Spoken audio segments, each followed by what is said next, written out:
What's up, guys? Welcome back to another episode of Sports Runs on Diesel. And today we're going to be talking about the Boston Celtics, who are currently 44-31 on the season, fifth seed in the East, one game behind the Indiana Pacers.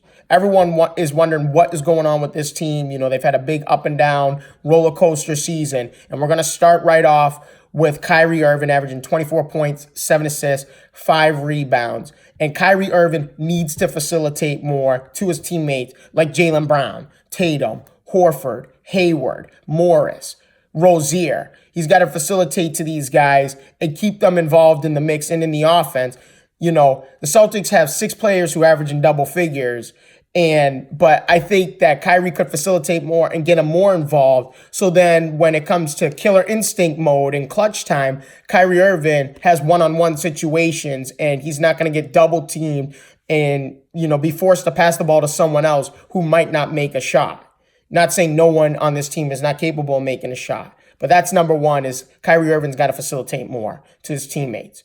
The Celtics are 18-5 when they have 30 or more assists a game.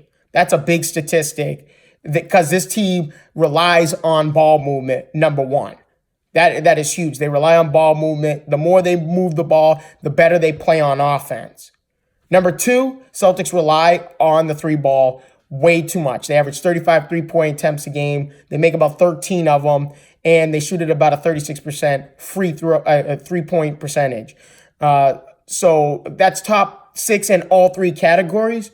But on the other side of that, they only shoot 19 free throw attempts, but they shoot those free throw attempts at an 80% clip, which is third best in the league. So that tells defenses that this team is not being aggressive at going to the rim. You know, when the Celtics are down 10, 12 points and they're not making threes, no one's going to the rim. They just keep hucking threes. And now all of a sudden they're down 25 in a key part of the game when they could have been down only 10, 12 points because they were going to the rim and they were forcing refs to make a call or they were getting a higher percentage look at the rim. For example, the Celtics lost against San Antonio a couple of games ago. You know, LaMarcus Aldridge had that big 48-point game. We could talk about that all we want. The Celtics only shot 7 of 35 from downtown, 20%, and they shot 13 of 16 from the free throw line at an 81% rate. It drives me nuts to watch this team sometimes. They shoot themselves in the foot because they keep hucking threes up, and they're not falling and no one's going to the rim. So that's the reason why this team is struggling right now. And plus, specifically in that game, as a team, they only shot 40% from the field. So no one was really making any shots.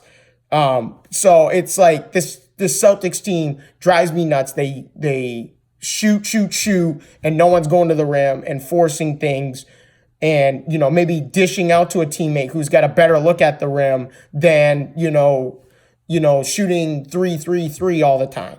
So, but that's the way the NBA is trending. Everyone wants to shoot threes now, so that's just how it goes.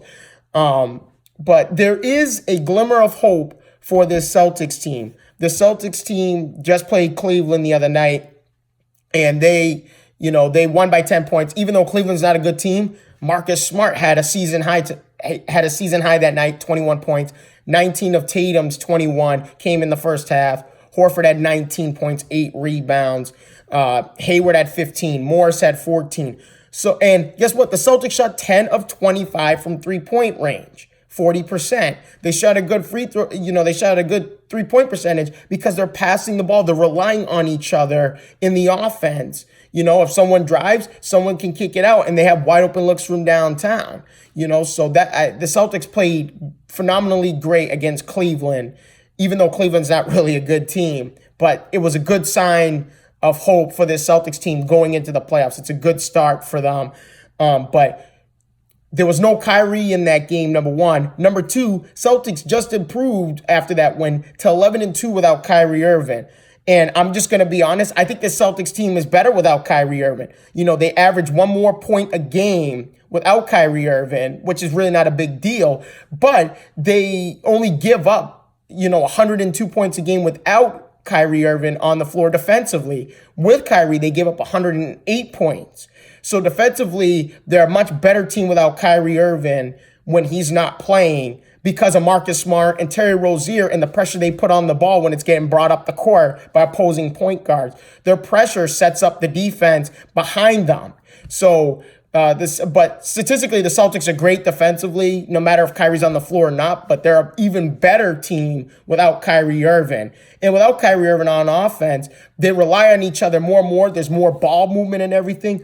But that doesn't mean that this Celtics team doesn't need Kyrie Irving. Kyrie Irving is huge for this team because he is their go-to clutch scorer when it comes down to the last 2 minutes of the game or the last minute of the game. When they need Kyrie to step up and make a big shot, he makes those big shots. So they need Kyrie as a go-to clutch player. Not saying, Tatum, Rozier, Horford, and these other guys can't make clutch shots.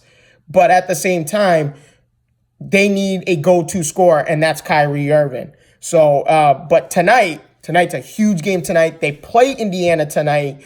So we'll see what happens. I think the Celtics will win this game. They'll tie Indiana for that 4 seed spot because they don't have Victor Oladipo, a devastating injury earlier this year.